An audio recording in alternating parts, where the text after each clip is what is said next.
monsieur, bienvenue dans Vox News, votre rendez-vous de l'actualité. Je suis Fanny Weckscheider. À la une de l'information de ce vendredi 28 avril 2017. Au Kenya, c'est un nouveau duel Uhuru Kenyatta-Raila Odinga qui s'annonce à la présidentielle du 8 août. Le vétéran de l'opposition a été désigné candidat de la National Super Alliance. Au Cameroun, le procès de 3 leaders de la contestation anglophone a repris jeudi au tribunal militaire de Yaoundé. Les 3 hommes sont accusés de terrorisme. Et enfin, en Tunisie, la visite du Premier ministre Youssef Chahed à Tataouine a été accueillie dans un climat de tension. La région s'estime délaissée. Bonsoir à tous. Avec la confirmation de la candidature de Raila Odinga à la présidentielle kenyane du 8 août prochain, c'est un nouveau duel Odinga-Kenyatta qui s'annonce donc. Après 3 précédents échecs aux élections présidentielles, d'abord contre Mwai Kibaki, puis face à Uhuru Kenyatta, le vétéran de l'opposition Raila Odinga a été désigné candidat de la coalition National Super Alliance, ou en français la Super Alliance nationale, née en janvier dernier. Raila Odinga n'a jamais remporté le scrutin suprême.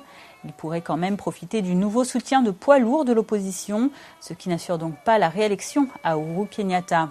Le président n'avait d'ailleurs emporté la présidentielle de 2013 qu'avec un peu plus de 50% des voix. Lors de l'annonce de la candidature de Raila Odinga jeudi à Nairobi, le numéro 2 de la NASA a déclaré que les membres fondateurs du parti au logo du pentagramme avaient mis de côté leurs ambitions personnelles au nom de l'unité nationale.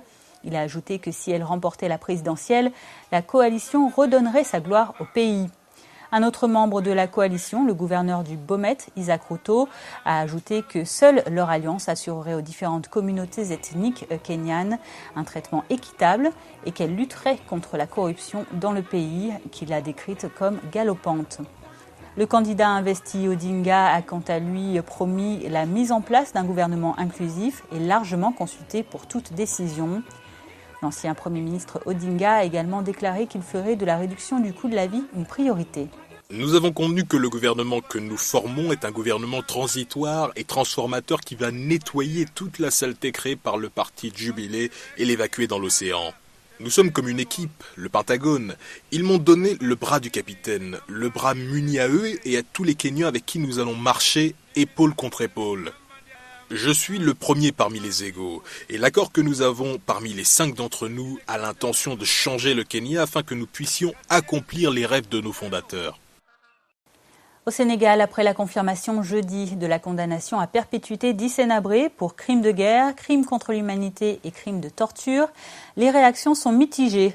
Du côté de la défense de l'ancien président tchadien, on déplore un procès bâclé et sans preuve de culpabilité. L'innocence du président Habré a été reconnue par tout le monde. Aujourd'hui, l'opinion la plus répandue au monde, c'est que c'est un mauvais procès qui a été fait au président Habré. Aucune démonstration de sa culpabilité n'a été faite. Nous estimons que c'est regrettable pour une première en Afrique. Je pense que les autorités, les pouvoirs publics auraient dû prendre plus de temps pour organiser donc la tenue de ce procès. Du côté des victimes, c'est évidemment le soulagement qui prévaut. Outre la sanction de crimes commis il y a plus de 20 ans, c'est aussi le symbole de la non-impunité des chefs d'État qui a été mis à jour par ce procès historique. Ça fait quand même 17 ans que nous sommes en quête de justice.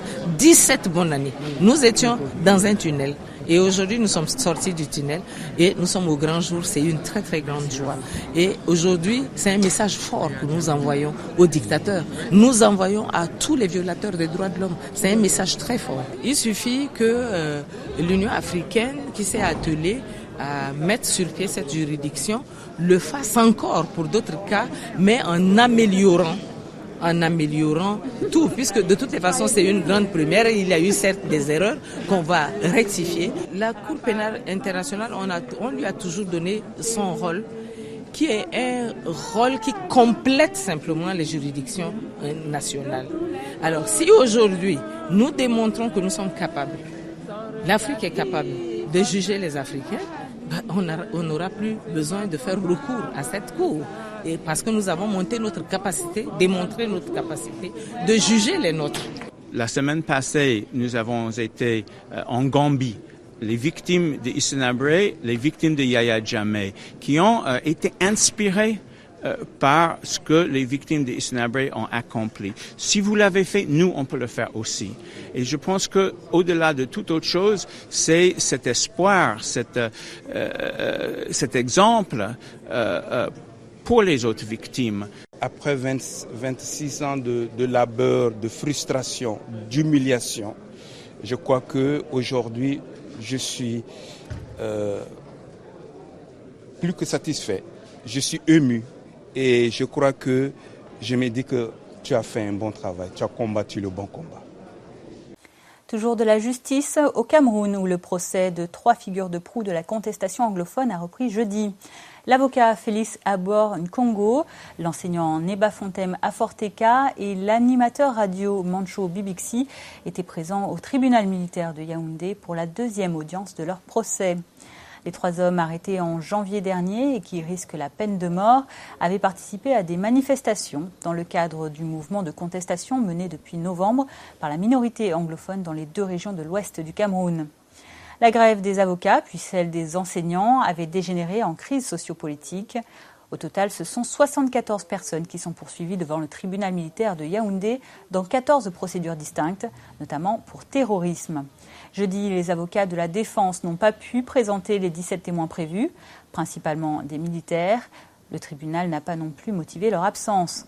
Le procès a donc été ajourné au 24 mai, date à laquelle le tribunal décidera alors d'accorder ou non la mise en liberté sous caution ou la surveillance judiciaire qui a été demandée par la défense. Aucun élément n'a été produit de façon précise, de façon factuelle pour mettre en cause leur implication dans les choses qui peuvent éventuellement être discutées. Parce que vous avez compris que pour l'instant, on ne parle que par supputation.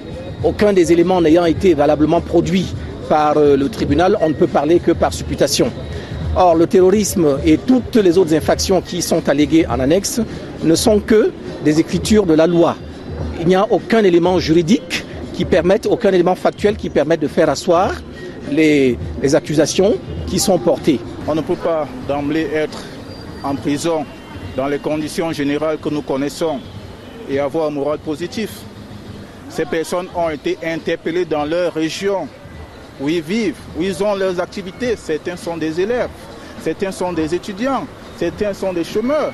C'est pour tout cela que nous avons pensé qu'il fallait solliciter la mise en liberté pour garantir par ailleurs un procès équitable. Je dois vous dire que jusqu'au moment où ils seront condamnés, déclarés coupables, ils devraient bénéficier de la présomption de liberté, de la présomption d'innocence.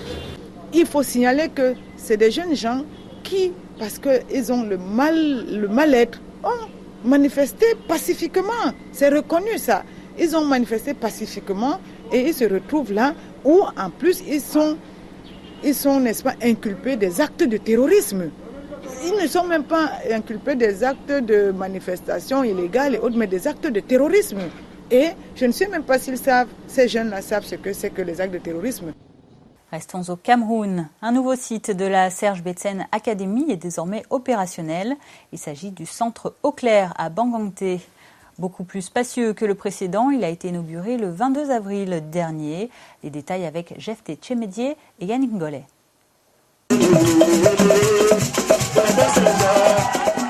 Un nouveau site et un nouveau centre pour la SBA, la Serge Betsen Academy de Bangangté. Depuis le 22 avril dernier, le nouveau centre Eau-Claire de l'association qui porte le nom de l'ancien international français de rugby d'origine camerounaise est opérationnel à Bangangté. Un centre d'une capacité d'accueil de 130 enfants hebdomadaires qui vient remplacer le précédent d'une capacité d'accueil de 80 enfants et qui était devenu étroit au vu du besoin exprimé. Les spécificités, c'est d'abord le lieu. C'est un bâtiment d'un bloc, alors qu'ici, effectivement, il y avait plusieurs blocs, avec dans chaque pièce une activité particulière.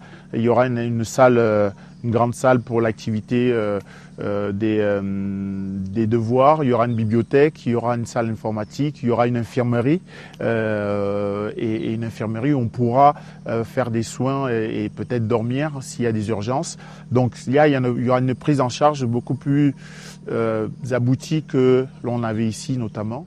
Un nouveau centre beaucoup plus adapté donc à la prise en charge des enfants dans plusieurs domaines. En premier lieu, le sport et particulièrement le rugby avec des entraînements qui seront dispensés chaque semaine par des éducateurs formés aux techniques et pédagogies. Les enfants y seront également soutenus dans l'éducation avec des séances de soutien scolaire organisées et dirigées par les enseignants plusieurs fois par semaine. La santé sera également une priorité avec un dispensaire médical mis à disposition et où des campagnes d'information seront régulièrement menées par des médecins auprès des enfants et de leurs parents. Une des particularités du nouveau centre est la construction sur son site d'un atelier d'artisanat pour le jeune Philippe, un sourd-muet qui, avec l'appui de la SBA, a pu retrouver sa voix et se voit aujourd'hui offrir et garantir en quelque sorte son avenir professionnel. C'est un enfant dont on a pris en charge la scolarité, le suivi médical et surtout on a fait en sorte qu'il soit formé, qu'il ait un métier et qu'il puisse vivre de ce métier-là. Et aujourd'hui, la fierté de voir Philippe avoir son CEP validé. En 4 années, c'est donc le 5e centre qui contribue à l'implémentation de la vision de la SBA, tendre la main vers l'enfance et lui donner toutes les chances de pouvoir se réaliser. Je me dis qu'on a de la chance pour certains de pouvoir vivre là où on vit et qu'ici, avec un minimum, ils sont très heureux. Aujourd'hui, si on peut leur permettre de rêver, tant mieux. Dans le Nigeria voisin, la ville de Banki au nord a été reprise par l'armée des mains des islamistes de Boko Haram en 2015. Malgré tout, l'urgence persiste. Les quelques 32 000 habitants qui vivent toujours dans les ruines de la ville restent coupés du monde et ils continuent de devoir compter sur l'aide alimentaire pour se nourrir. La misère dans laquelle ils vivent pousse même certains à rejoindre les rangs des insurgés islamistes. Aujourd'hui, nous leur donnons le BSFP, le programme de distribution de compléments alimentaires, qui est en fait de la soupe. On la distribue pour lutter contre la malnutrition. Dans chaque carton est pour 5 personnes. Le principal défi avec les déplacés ici à Banki est le manque de moyens.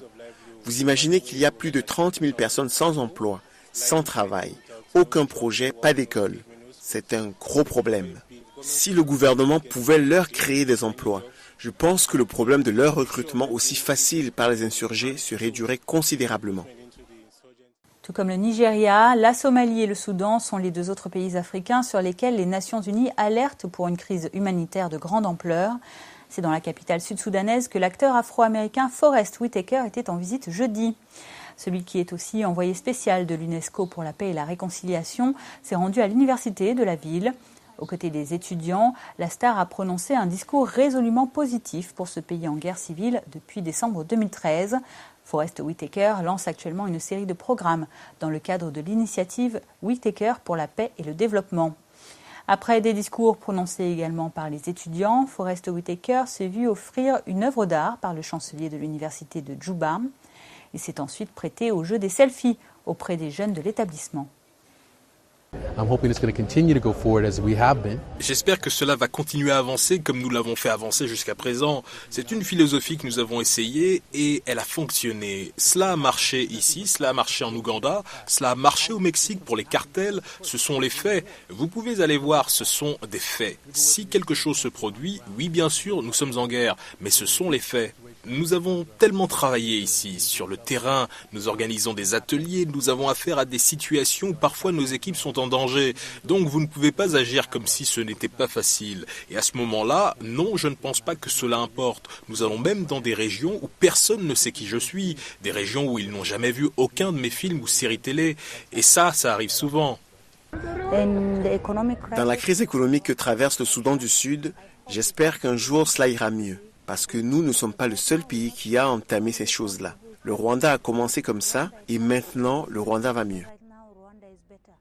Traversons à présent la frontière. Le Lingala, le Swahili, le Kinyarwanda, parlé au Rwanda et dans l'est du Congo, la langue Kilokele, la langue des Lokele, des rives du Moyen-Congo, le Chiluba, parlé par les Luba dans le centre du pays.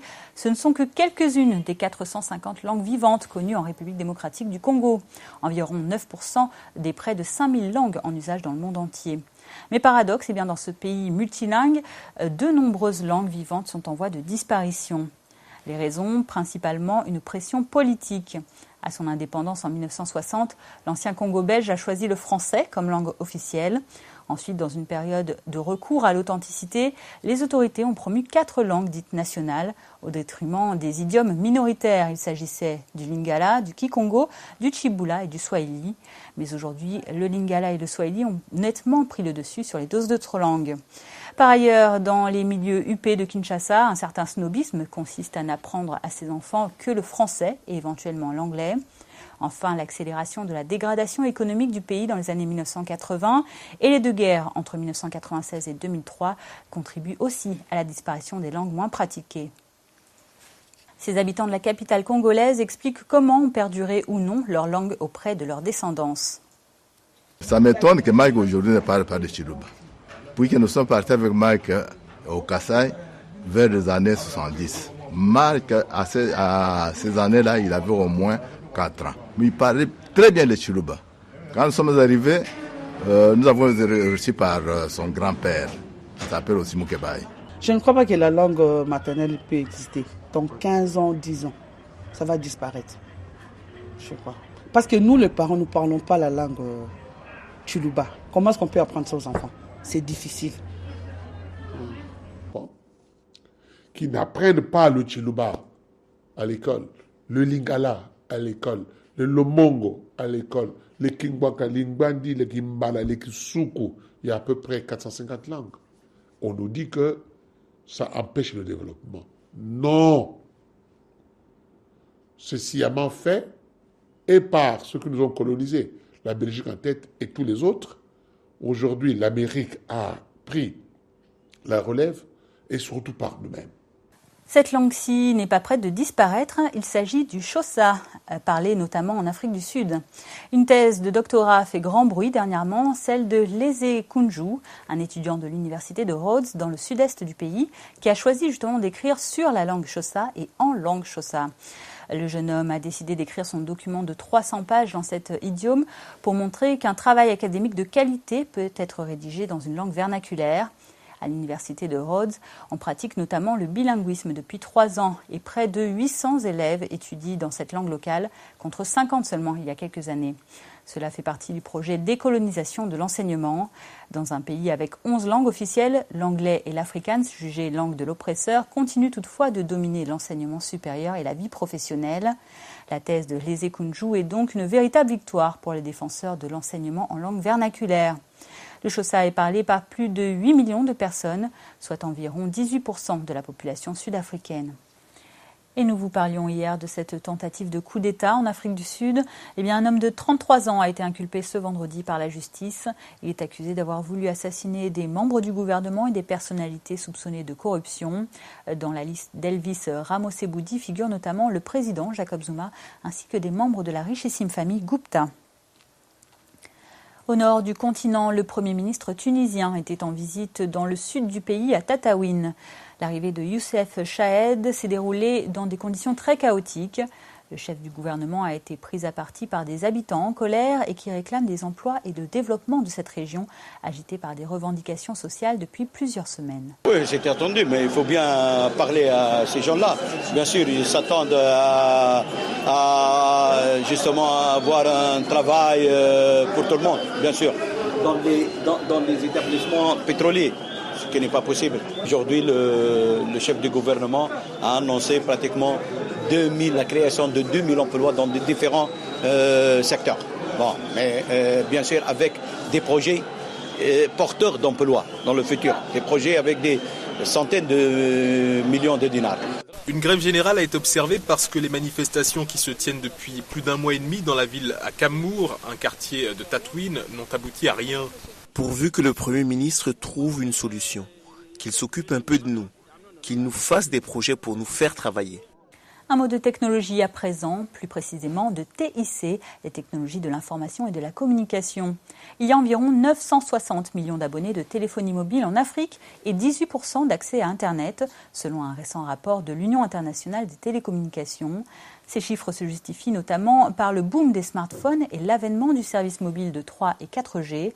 Les explications avec Parfait Adjo et Didier Kindokwadjo. Un rapport récent de l'Union internationale des télécommunications annonce sur la base des données de 15 pays, dont l'Algérie, le Nigeria, le Kenya, l'Ouganda et le Sénégal, environ 960 millions d'abonnés de la téléphonie mobile en Afrique, qui porte le taux de pénétration sur le continent à 80% et 18% d'accès à Internet pour 216 millions d'utilisateurs. En Côte d'Ivoire, le taux de 122% de pénétration mobile et de 22% d'Internet indique bien que les populations font grand usage des TIC, les nouvelles technologies de l'information, comme l'a attesté à la faveur de l'annonce de la Mobile Week à Abidjan, capitale économique, il y a quelques jours, Francis Dufay, patron d'une structure de vente en ligne. Monsieur Dufay et plusieurs représentants d'entreprises de fabrication de téléphones ont relevé que ces taux sont le résultat du boom des smartphones et de l'introduction dès 2012 des services mobiles 3G et aujourd'hui de 4G. La Côte d'Ivoire et le Nigeria se disputent le leadership en Afrique occidentale. Le second pays affiche 53% pour l'Internet et 80% de pénétration mobile. Et les achats via le mobile ont intégré les habitudes des consommateurs ouest-africains. 850 000 Ivoiriens sont abonnés à des plateformes de vente en ligne avec 42% de femmes et 58% d'hommes. Demain, samedi 29 avril, marquera les 100 premiers jours de l'arrivée du président américain Donald Trump à la Maison-Blanche. Depuis son intronisation, l'ancien homme d'affaires découvre la complexité politique.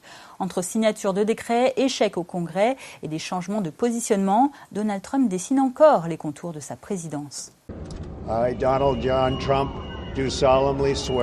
Donald Trump à peine installé à la Maison-Blanche, des millions d'Américains défilent contre ses idées.